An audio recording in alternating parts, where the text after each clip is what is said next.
Hello, everyone, and welcome to today's Clinical Lab Automation Digital Forum. My name is Tracy Cook, and I'll be moderating this discussion, Artificial Intelligence Guided Digital Gram Staining for the Microbiology Laboratory. Please submit your questions at any time during this webinar. To ask a question, simply type your question into the Q&A box located on the right-hand side of your screen. Please see the handout sections on the right side of your screen for supporting information for this event. I'd like to remind you that this webinar is being recorded and will be available on demand shortly following this presentation. Please watch for an email from today's Clinical Lab on how to access this free video once it's available. I would like to say a special thank you to our sponsors, Newair Inc., Millipore Sigma, BD, and TechSite, who offer these digital forums free of charge to our readers. And with that, I'd like to introduce our presenters for this webinar, Dr. Audrey Schuetz. Dr. Schuetz is Director of the Clinical Microbiology Core Laboratory and co-director of the Bacteriology Laboratory at Mayo Clinic, and Angel Strasburg. Angel is a technical specialist too at the Mayo Clinic Bacteriology Laboratory. Welcome, Dr. Schuetz and Angel. Thank you. So welcome everybody to this talk about artificial intelligence or AI guided digital gram staining for the microbiology laboratory.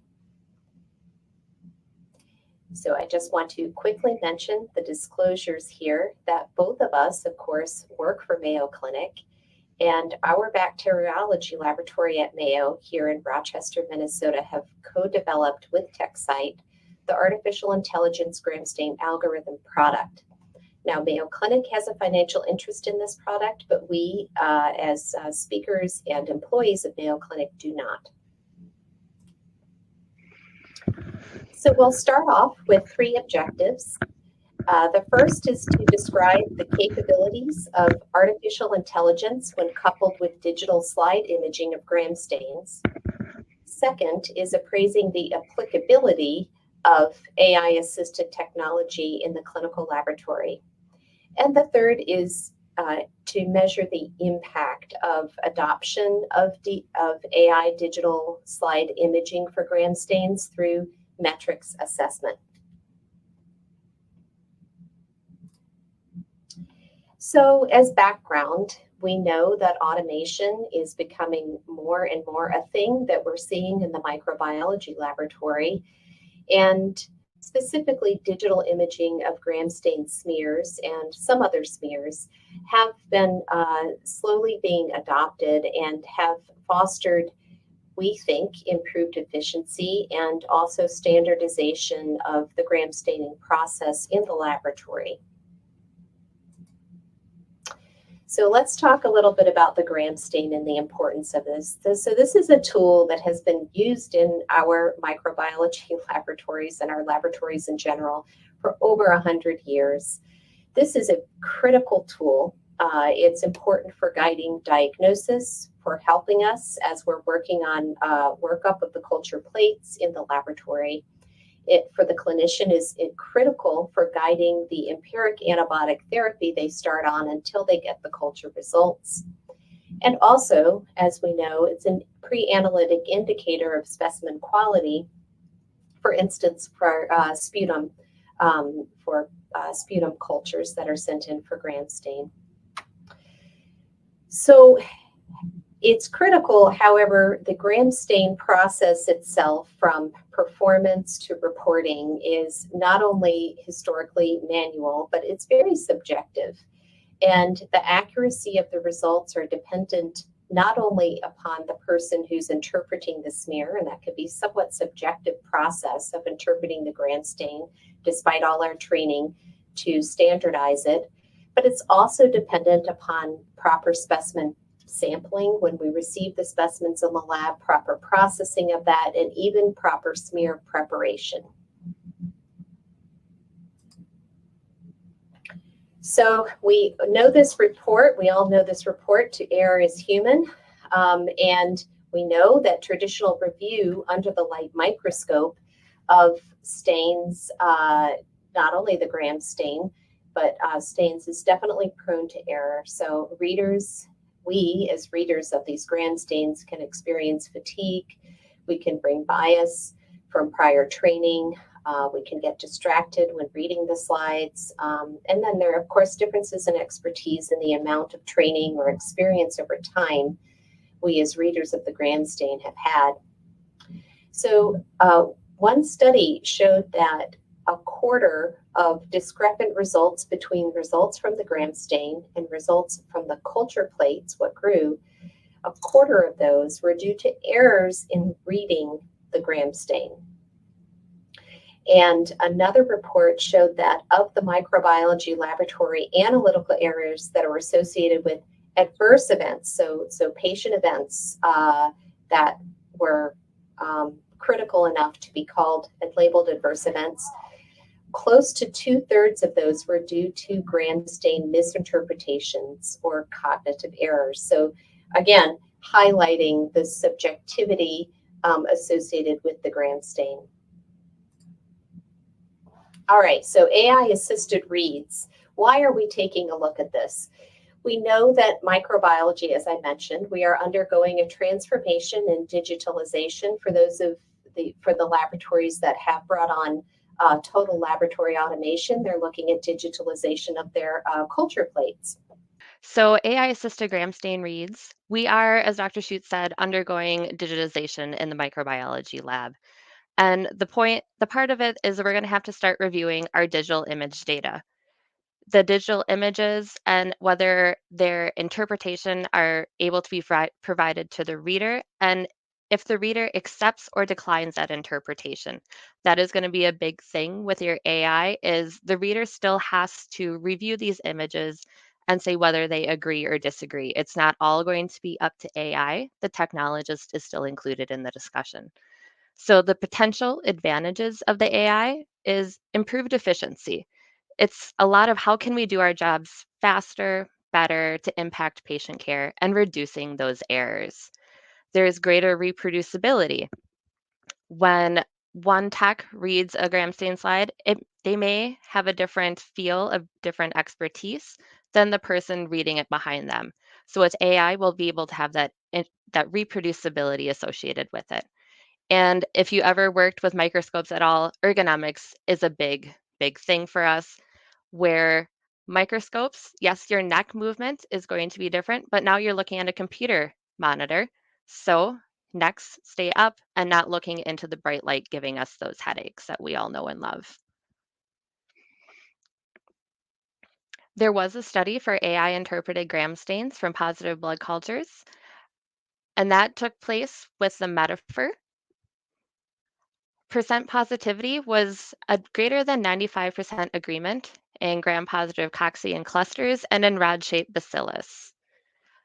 83% of yeast and 88% of gram-positive cocci in pairs or chains, excuse me. They had excellent reproducibility. And the difficulty in gram stains of polymicrobial cultures that was excluded in this study. Scanning and classification of Nugent scores for vaginal smears for assessment of bacterial vaginosis was another study that took place, and the sensitivity and specificity 89 and 85% versus the technologist of 95 and 75%. The TechSite artificial intelligence software, as you can see, this is what the techs are going to be seeing when they're looking at the TechSite application. They are seeing on the left side what is being shown, your GPC, your Staffy, the things that are going to be pointed out by the AI, and essentially what it's going to be reporting. And then with our gram-negative bacillus, the GNB, it shows you the images that the technologist can review. So when looking at a gram stain, this is what the technologist will see. You'll see the background, you'll see purple cocci, you'll see gram-negative bacillus in pink, but that's what we see. We see the whole picture when we look at our slides. And now the difference is going to be what AI sees. AI is able to see the individual bacteria. It doesn't look at the distraction of the background material. It focuses in on your specific bacteria and your key points that you're trying to recognize, your gram-positive cocci, your gram-negative bacillus, and so on and so forth. So for a case study, just to bring it up for real life, we have an 80-year-old that was admitted to the neurosurgical unit with nausea, vomiting, and difficulty in balance.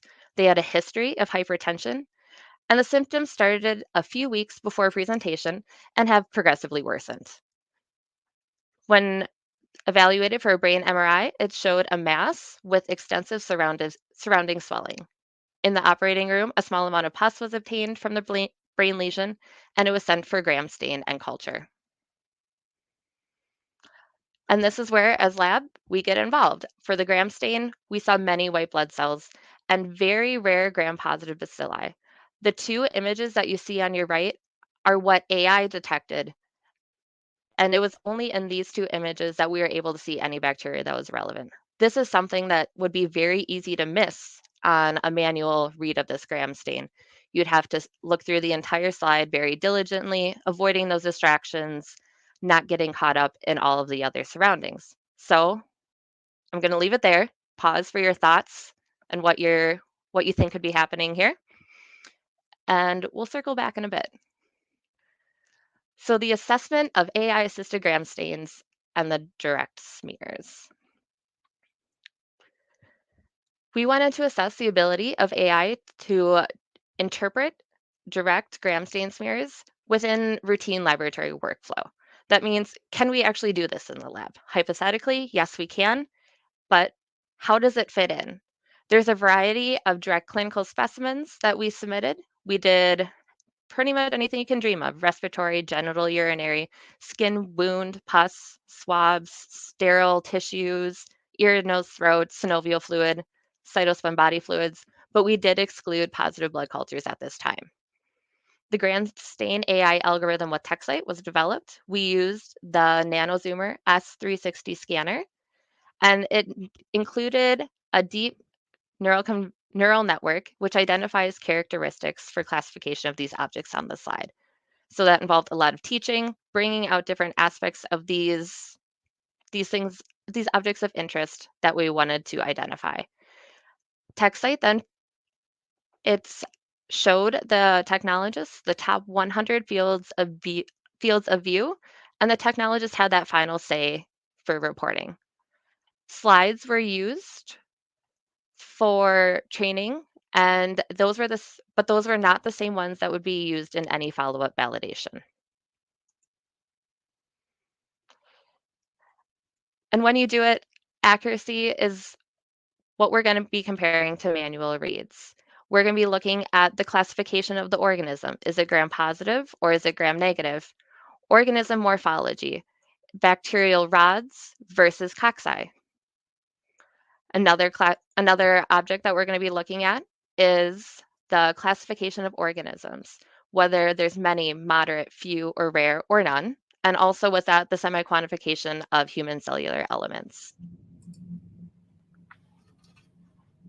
Dr. Schuetz, it looks like your results, so I'll let you take it from here. Thank you. Okay, very good. So of the gram stain reads that we looked at, that we had 500 gram stain smears, and AI correctly noted organisms that were missed by the manual reads in 13% of smears. So that was interesting. We'll get into what those were. And AI, however, missed organisms noted on manual reads in only 2% of smears. There was greater than 95% agreement of AI with manual reads for organism classification and the morphology. Semi-quantitative results looked really good, a bit higher for organism semi-quantitative reads as opposed to human cells, but the human cell reads were still good. And this agreement in favor of AI actually increased after we resolved the discrepancies by taking a look at the stains. So of the specimen sources, respiratory and sterile tissues were those that showed the lowest agreement, but again, still pretty good agreement there. Now, AI also looked at specific arrangements of cells, whether they were clusters or pairs and chains, and those were called for a third of the readings, which was a threefold higher rate than the manual reads from the technologists without AI that they felt comfortable making. And as you know, those specific reads are very helpful to be able to help direct more targeted antimicrobial therapy. All right, so I mentioned that there were 64, or that there were additional morphologies noted by AI. This was in 64 cases. More often, these additional morphologies were seen in our non-sterile specimens, which isn't too surprising. 3/4 of these resolved in favor of AI when we did the discrepancy resolution. And here's an example of an ear, nose, and throat sinus aspirate from a solid organ transplant patient who had sinusitis and was febrile with neutropenic fever. So on AI-assisted read, we saw gram-positive cocci that were rare and a few white blood cells. Manual read, no organisms were seen and only a few white blood cells, but the culture results did end up growing Staphylococcus aureus 4+, as well as some upper respiratory microbiota in the background as well. So clearly this was impactful for this patient, that these gram-positive cocci were likely helpful in directing empiric therapy until the culture results came back. Now, I mentioned there were some additional morphologies noted by AI which did not confirm. There was some overcalling of gram-negative bacilli and gram-positive bacilli. I have some examples of these below. The gram-positive bacilli were, when they were overcalled, were more often these Streptococcus species that can be a little bit drawn out and just inherently look a little bit longer than the more typical, very round cockle arrangements. So that also presents an issue to us for manual reads, of course. We also have a gram-negative bacillus call for a Corynebacterium otitidis from an ear specimen. That happened as well, but there were plenty of other Corynebacteria that were appropriately called gram-positive rods. Now, there was also some overcalling of gram-positive cocci in clusters or pairs and chains in sterile specimens. Again, some examples of those below. We do know, the second to the last row, that enterococci can kind of cluster sometimes, and that, you know, some of these miscalls are kind of understandable, and really the organism morphologies themselves are kind of to be blamed for that inherently. All right, so I mentioned some of the reads that were missed. On the right-hand side, I'm also mentioning here, we also saw 20% of the yeast readings were missed by AI. And you can see a picture here of the yeasts on the left-hand side of this right-hand column, and the right-hand side, you can see how in this particular specimen even, they were calling out white blood cells in all the other light columns, but the one that I highlighted here is a yeast that was miscalled as a white blood cell. So this is with this particular version, with that past version that we were looking at, and we're trying to do some more testing to ensure that we don't have as much misreadings for yeast, and so that is still a work in progress. So specimen variability is clearly, as Angel mentioned earlier, a problem. So we have specific tools that we use to help AI kind of guide, or to help guide AI to the correct area of the smear. On this right-hand side, you can see a picture of the fiducials, or these crosshatch circles, which are present in here on the slide itself, and kind of help AI guide to the correct area to image, not just the correct area, but the correct Z layer or plane of focus to image on. And so these red boxes here, kind of in the background in the areas that aren't too thick are the ones that AI is, that the scanner is scanning. And here's kind of maybe a better example here of a very blotchy specimen, kind of on the upper part of the slide. And AI, the scanner has chosen to really focus on these areas of the slides at the bottom, which are not too clumped. And that's outlined by these faint red squares that you see here in the background. All right, and finally, another assessment that we did was a look at two different types of scanners. So Angel mentioned the Hamamatsu scanner that we were looking at. This Hamamatsu scanner was what we focused a lot of our early studies on, but we also were taking a look on the right-hand side at the Pramana scanner as well. Angel will get into some of the differences between how these two scanners work, some of the more details about it. But in essence, Pramana is auto-focusing to each slide with a program to each slide to figure out where to scan. So in this particular assessment that we did, we evaluated the NanoZoomer scanner versus the Pramana scanner in relation to the manual slide microscopy. And we looked at a variety of direct clinical specimens, as mentioned before. In addition, we included some additional specimens in this assessment, such as body fluids, like cytospun body fluids. And we used an AI algorithm for this. And as prior, we had the slides stained with an automatic stainer, the Midas stainer, and then a cover slipping of the slides as well. So in this assessment, we had a little over 500 slides scanned by the Hamamatsu and a little over 100 scanned by the Pramana scanner. And we were able to show, especially with the Pramana scanner, that the images were quite clear and interpretable for most specimen types, with the exception somewhat of the cytospun specimens. And we're trying to kind of assess why that was a little bit of an outlier. However, again, working to improve the scanning on those cytospun specimens. And the AI-assisted readings with either scanner, again, outperformed our manual reading with approximately an additional 10% positives with the AI-assisted readings as compared to the manual reading. Now, Angel will be presenting this as a poster at the ASM, American Society for Microbiology, microbe meeting in Los Angeles this summer. I provided the poster number and the date where it's being presented. We can't actually tell you more than this because it's going to be presented for the first time at that conference. So please come by if you're attending ASM Microbe and visit Angel and me and others at the poster. All right, so returning to our patient.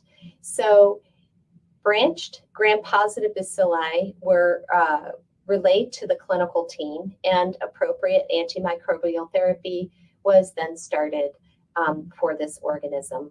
And some of you probably had guessed on initially looking at this that this was nocardia, not just any gram-positive bacillus. It was the branching nocardia that was recovered on culture 3 days later.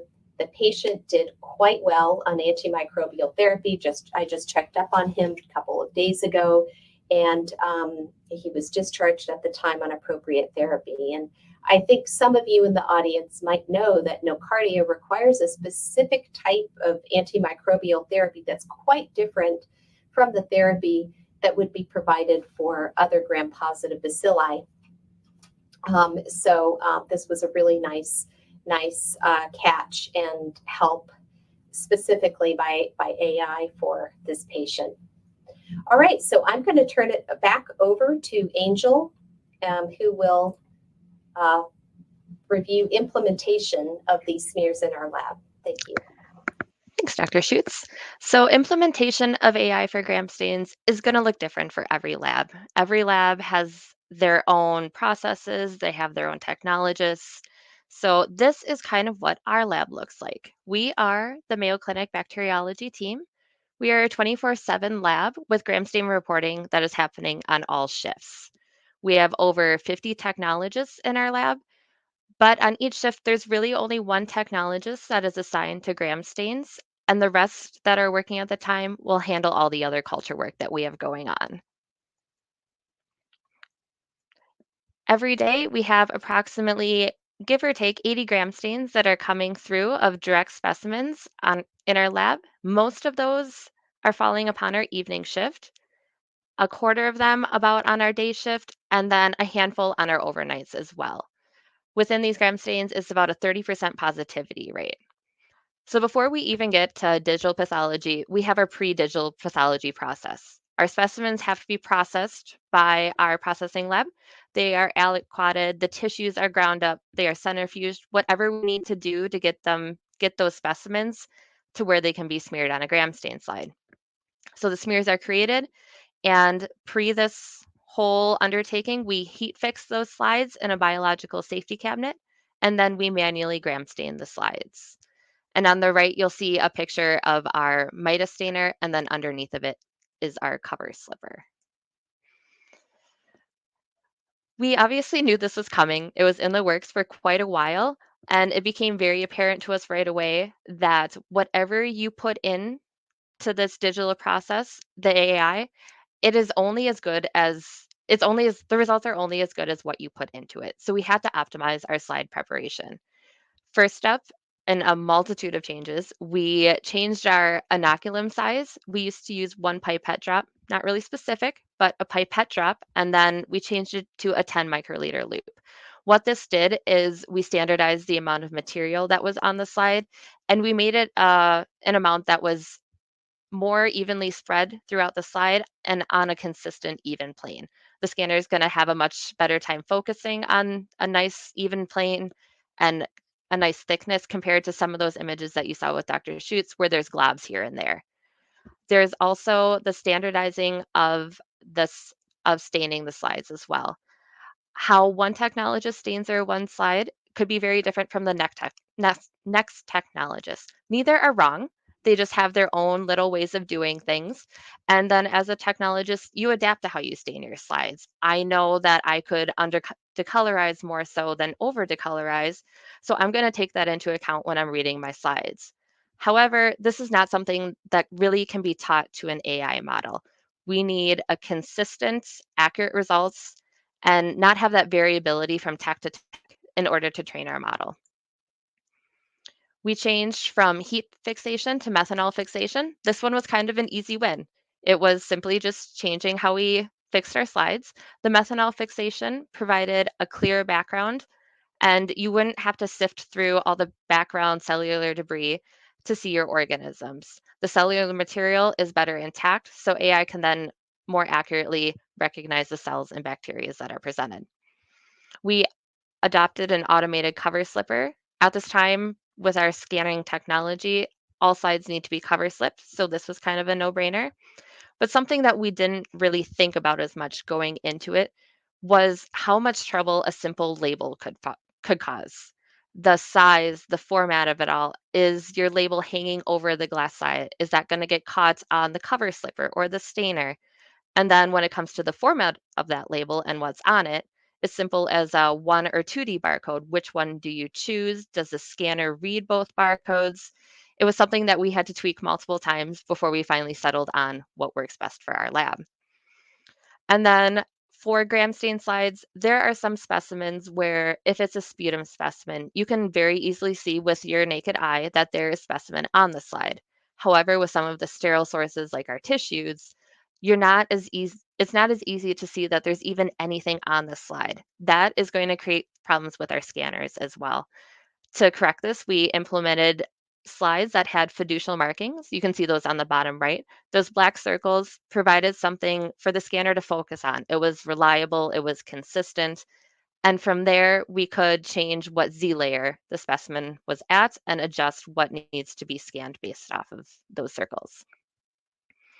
And then probably the most obvious undertaking is that you have to build a library of images to train your AI algorithm on. Well, in case if digital pathology was not enough, as Dr. Schuetz said, our lab, we took on total lab automation at the same time. And this picture really just embodies everything that occurred in our lab throughout this entire process. Not only did our SOPs, our procedures, our processes, all of that got turned on its head, but so did our physical lab space. So the top is how our lab really kind of looked like through most of the process. It was by sections, it was taken down, floors were torn out, walls were changed. So what you see on your left on the bottom, what it used to be of these long benches that most microbiologists know and love, where you spread out all of your culture work, then changed to a semi steady state on the right that you can see is what it started developing into of you no longer had these wide open spaces with the bench top, you had lab automation taking its place. To have a fully functional lab during this time and undergoing all of these construction changes means relocating yourself at least on a weekly basis of okay, now this area is going to undergo construction, so we move over to the next space. And then when it all was said and done, we had to have some fun with it. So, of course, when everything was installed and we were live, we had a ribbon cutting ceremony. So, we had this new old process to us now, digital gram stain imaging.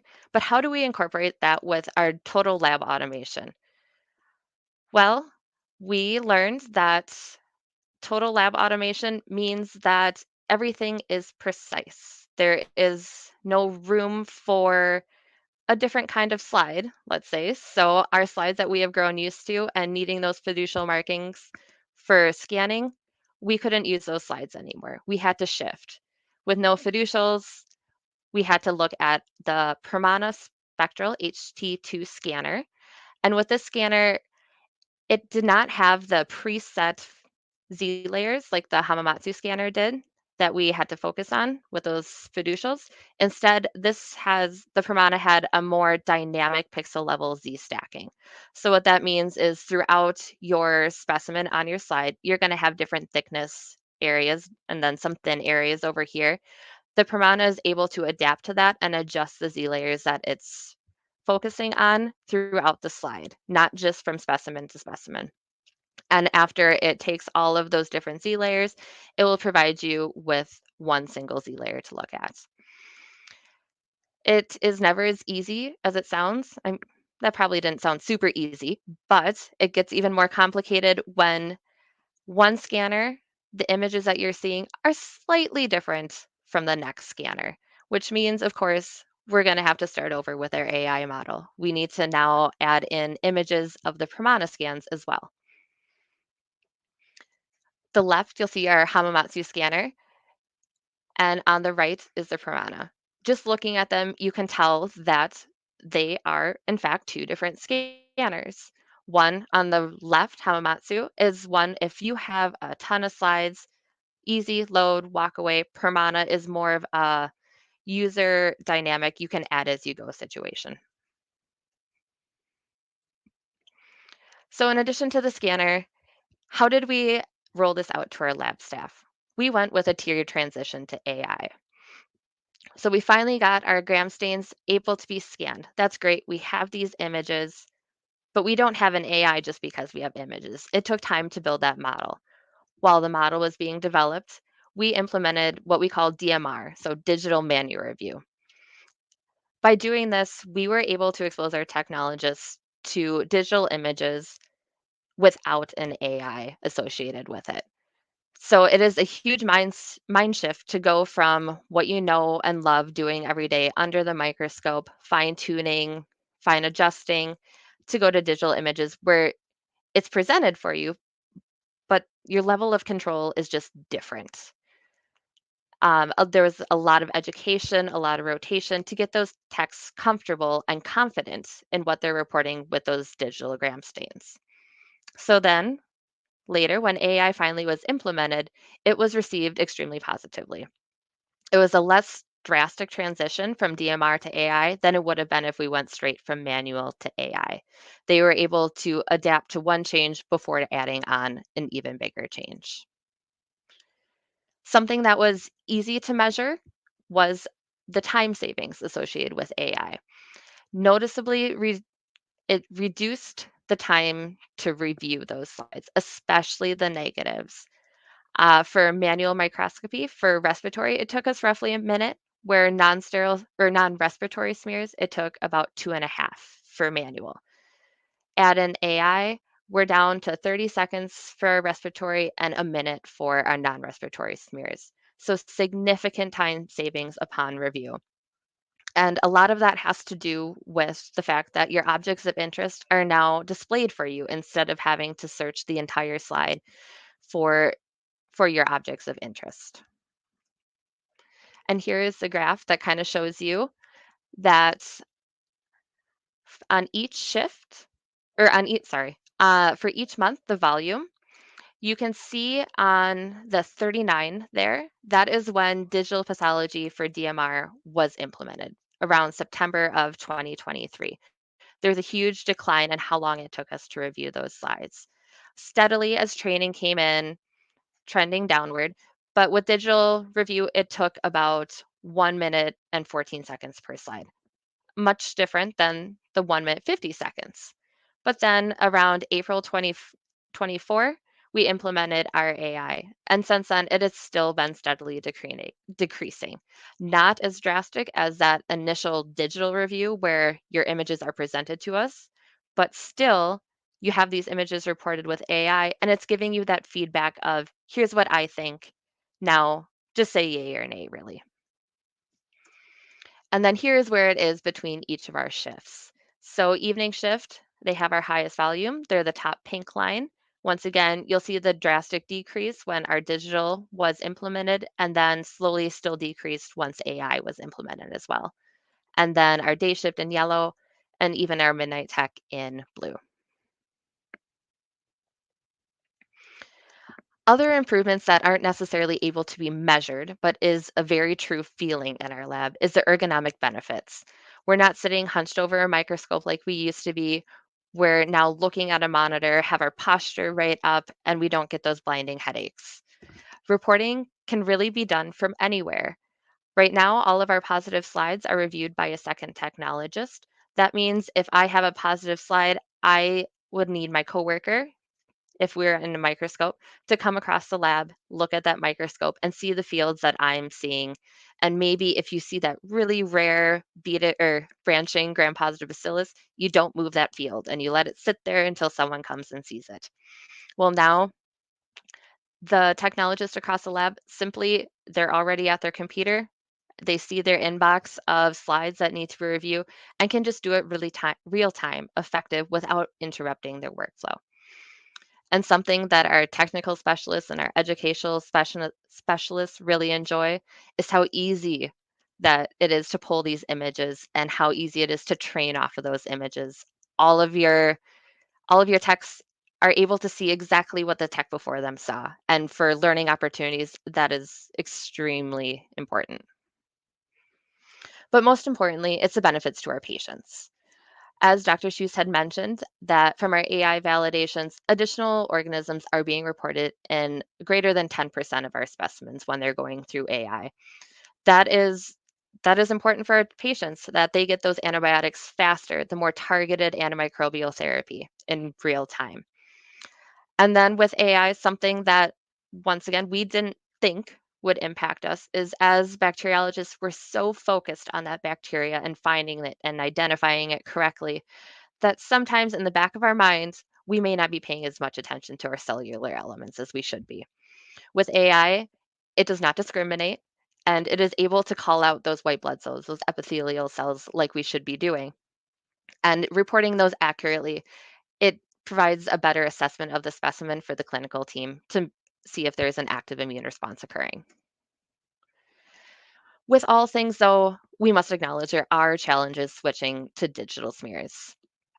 Shifting from the microscope to digital, it requires a lot of education and practice. It's not as simple as changing One day you're looking at a microscope, the next day it's going to be on your computer. Our our team really had their work cut out for them, getting them that repetition into the level where they could be comfortable and confident in what they're reporting. And that was something that just came with time. Not a lot of time, but still time and repetition. Also, our turnaround time has been extended due to the pre-processing. We had mentioned earlier that reporting time did did get reduced, but that pre-processing, getting that slide where it needs to be before we review it, that has that has increased. The biggest part of the pre-processing that's taking the time is waiting for that cover slip to dry on our slides. The scanner right now, they do need these cover slips, but knowing that it is the biggest impact to our gram stain turnaround time, obviously we're working with TechSite, we're working with Permana to see what we can do to reduce or eliminate that longer pre-processing. And with everything, as you're training your technologists, you're in it, you do have to acknowledge the downsides. The plan has never been to sweep it under the rug. It is always a very honest conversation of bring forward what is bothering you and then what are your pain points, and we'll see what we can do to fix it. But in the same breath, reiterate the positives because there are plenty. And with that, you can see it in our laboratory staff feedback. As once again, microbiologists, we go into microbiology to get our hands dirty. We want to touch and maybe even smell all the things that we are working up. They were a little bit skeptical about digital imaging to begin with, but as it turns out, they were honestly quite pleased. They appreciate the efficiency gains of a faster review time and how easy the system is to use. One of our technologists has referred to it as their phone a friend, where our newer technologists who aren't as comfortable with it, or on overnights when you're there by yourself, it's that phone a friend option that you have. The AI will tell you what it thinks. You still have to make the call, but it's just that support and that backup that you might need when you're not as comfortable. AI helps weed out the negative slides, very quick, easy reviews on those. And it helps to eliminate the subjectivity in gram stain reporting. The semi quantitative results of few, moderate, many, it is just an eyeball feel for a lot of technologists. And you get very good at it, but it is still something that is more of a subjective nature. Where with AI, there's an actual algorithm, there's numbers associated with it. And as scientists, we always feel much more comfortable when there's true numbers involved. And we have already talked about the ergonomic advantages. So what does this mean for our future? Where are we going with this AI reading of stain smears?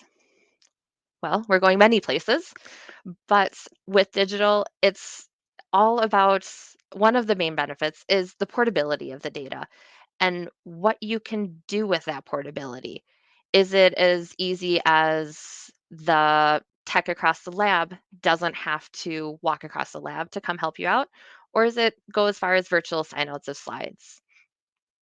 There is a potential of the sign out of gram stain slides may be done by people who don't have the 20 plus years of experience that we're used to in the lab. And as anyone in a lab knows, it does feel like the lab for personnel is a revolving door as of late. So you have to cater to those less extensively trained technologists. The talk about potentially in the future sending out negative gram stains without that additional interpretation of a technologist. And then with lab automation, what does this mean? Can we truly, as we envision, look at a culture plate, see the bacteria, and then also see side by side the microscope findings of it and that correlation real time? What does that look like in the future? And then, since this is microbiology, it's new technology. We obviously want to know how else and what else we can possibly use this on. What other stain types, like acid fast bacillus, potentially? The big take homes for us for this AI experience has been the increased sensitivity is just huge. Knowing that I have something that's going to scan the entire slide for me and able to pull out those onesie twosies organisms where it is clinically significant and the patient does get it they do get better care because we are able to see those onesie twosies, gram-positive cocci, gram-negative bacillus, and get them their treatment sooner.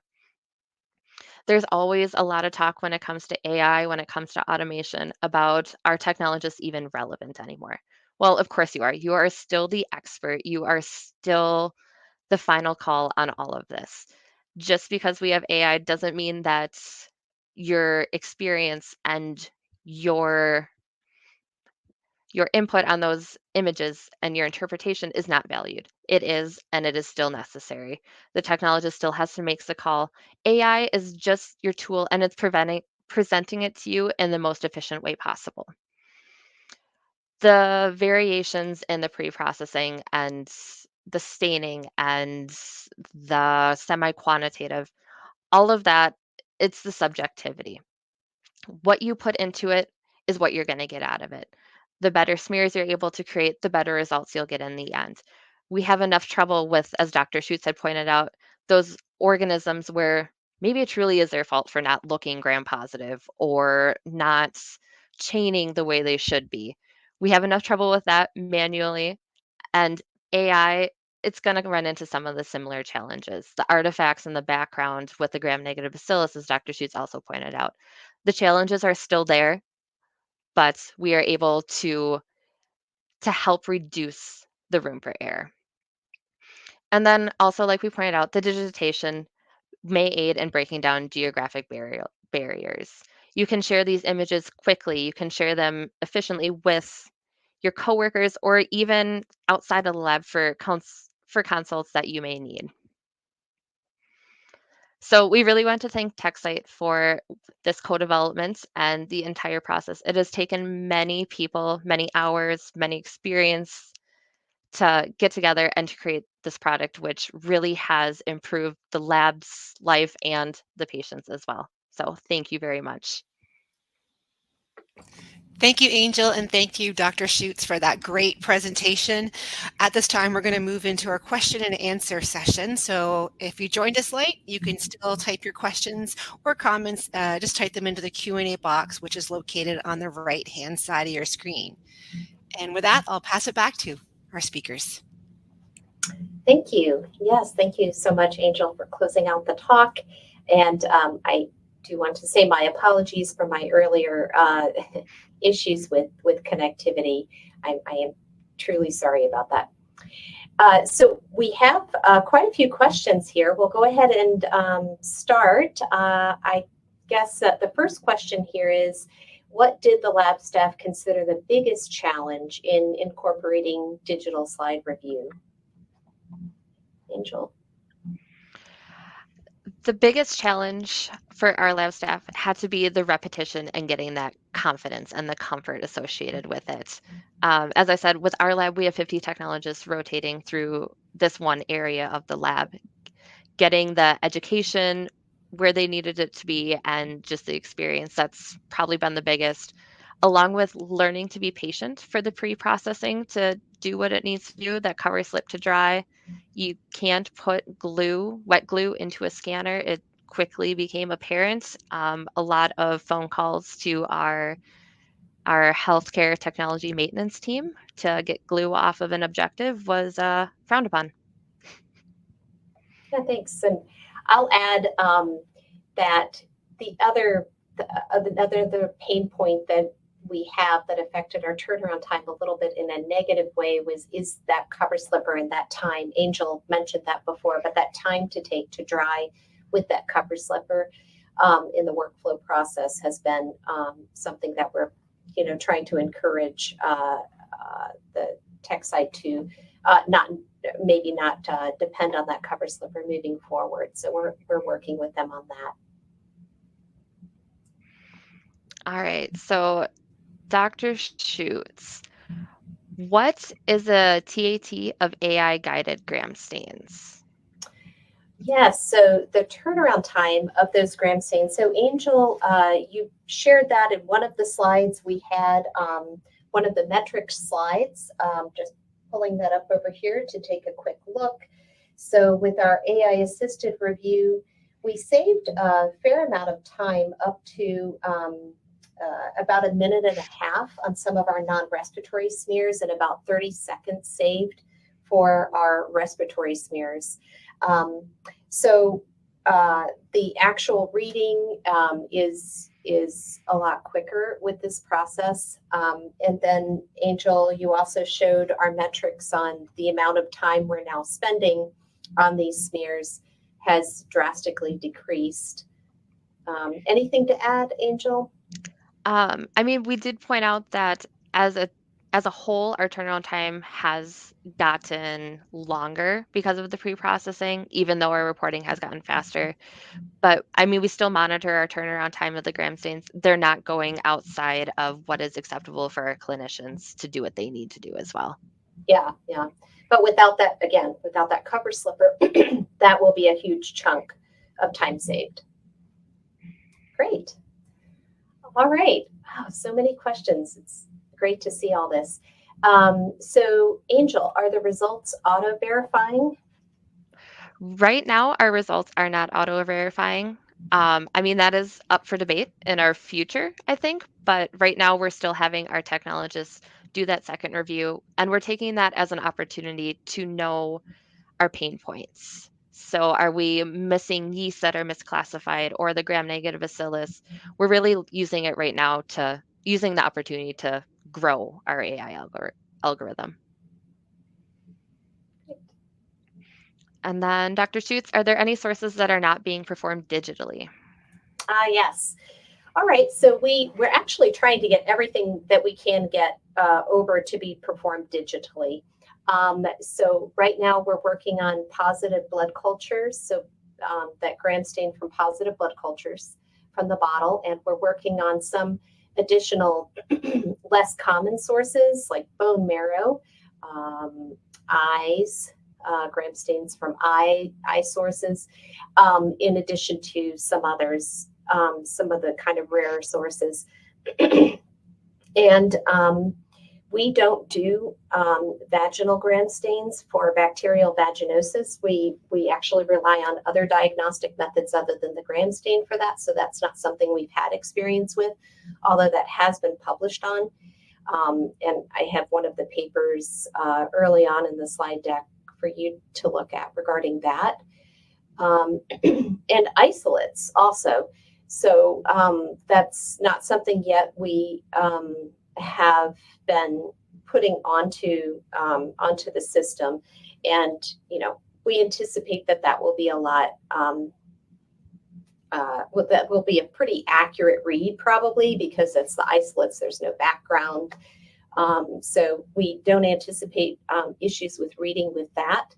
But that's currently what we are trying to put on as much as possible, basically.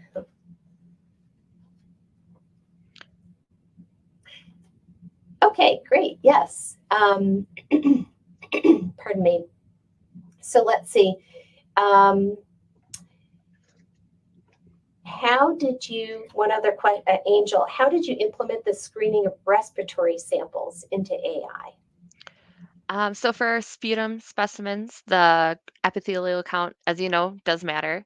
So we wanted to make sure that, I mean, we could still do it manually, but we wanted to get the most out of our AI as we could.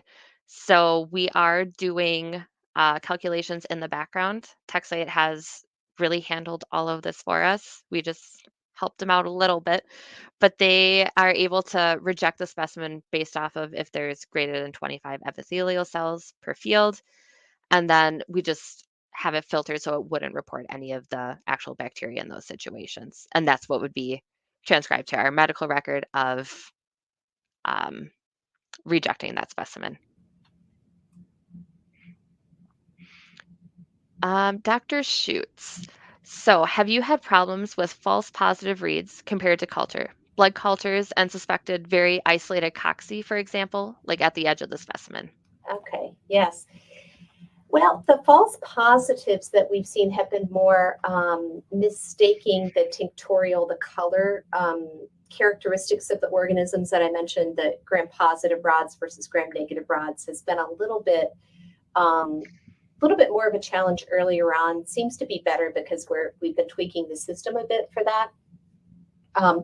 As far as false positives and picking up something that's maybe a contaminant, we still have, that hasn't really been a big problem in our laboratory because after all, this is AI assisted, and we're still taking a look at the slide itself to see, to see where on the slide this might have been picked up, if it's on the edge, or if it looks a little bit like, sometimes it can, it has a particular appearance, might look a little bit like stained precipitate instead of an organism.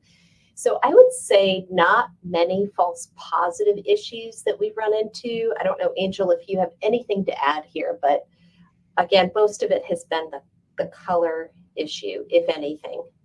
Yeah, I completely agree with what you said. Excellent. Okay. Another question here. Wonderful. So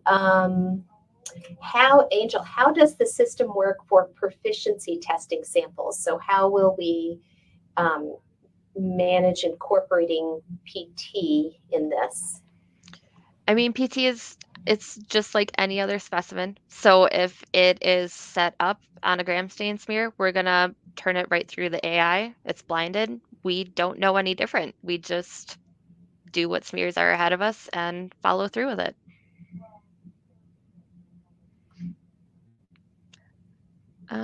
Dr. Schuetz, did you implement an LIS connection to get your results of the AI results directly to your LIS? Yes, but boy, am I the wrong person to try to answer that. No, I think our IT, we kind of would need our IT folks to help us answer this, or Angel, if you have a little bit more more details you can provide. But yes, we do require that interface, and now of course the interface with our COPAN, with our TLA system as well. And then I'll just mention there was another question too about the software being managed by, is it SDLC guidelines or just as Part 11 compliant ARIS software? I can't answer that down to that level of detail, Angel. That, I guess I'm not super sure either. We could probably follow up on that one. Yeah. But so the original question, just with any LIS undertaking, it's getting the two vendors together. So TechSite with our vendor for our LIS system and having those conversations. They include you a lot in the process of how do you want this to come across? And really, there's been nothing that they were unable to provide for us. So it worked out really well. If I can, it looks like we're being prompted to kind of wrap this up, but there is one last question, if I may. And this is, has the increased turnaround time because of cover slip drying time impacted patient results at all? The person says, sounds like improved patient results and findings with AI are more valuable than the increased turnaround time. I would say yes. We're bothered by the increased turnaround time, but insofar as our efficiency process and having to wait for that, that's a bit of a bother. But we have not actually received clinician complaints about the turnaround time. So I will have to acknowledge that, and I'm sorry if we didn't acknowledge that earlier. Excellent. Thank you so much, Dr. Schuetz and Angel, for your wonderful presentation today, and Angel for jumping in there. This brings us to the end of the webinar. Just a reminder that this webinar will be available on demand shortly following this presentation. So please watch for an email for a message from today's clinical lab once the video is available. On behalf of today's clinical lab, I'd like to thank Dr. Schuetz and Angel Strasburg for all the hard work they've put into this presentation. And I'd like to thank everyone for taking the time out of your busy schedules to join us. Once again, thanks to our sponsors, New Air Inc., Millipore Sigma, BD, and TechSite, who offer these digital forums free of charge to our readers. Their support allows today's clinical lab to keep these digital forums free of charge. For more insight and expert advice for the latest tools and technologies for the clinical laboratory, please visit our website at clinicallab.com. And thank you all for being a part of today's Clinical Lab Digital Forum. We hope you have a great rest of the day, and we hope to see you at our next event. Thank you.